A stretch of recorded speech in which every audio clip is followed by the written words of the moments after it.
Hello friends, அஸ்ஸலாமு அலைக்கும். எல்லோரும் எப்படி இருக்கீங்க? நல்லா இருக்கீங்களா? பட்டர் காலி எக்ஸ் ரெசிபி. 3 முட்டையில் தேவையான உப்பும் போட்டு கொஞ்சம் நல்ல மிளகா தூளும் போட்டு கலக்கி கடாயில் 1 ஸ்பூன் பட்டரும் போட்டு கலக்கின முட்டையும் ஊற்றி கிளறி எடுக்கணும்.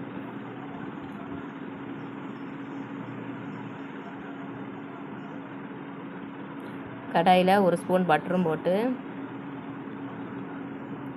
4 பல் பூண்டு அரிஞ்சது அதையும் போட்டு வதக்கணும். 1 ஸ்பூன் மைதா மாவு போட்டு கிளறி 1 கப்பு தண்ணி ஊற்றி கலக்கணும். தேவையான உப்பும் போட்டு வறுத்து வச்ச முட்டையும் போட்டு கிளறணும்.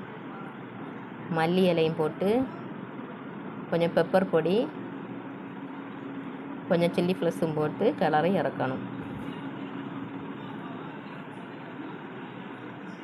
ப்ரெட்டு சுட்டு எடுக்கணும். பட்ரு போட்டு சுட்டு எடுக்கணும்.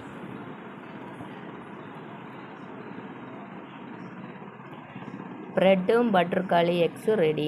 நீங்களும் ட்ரை பண்ணி பார்த்துட்டு எப்படி இருக்குன்னு கமெண்டில் சொல்லுங்க.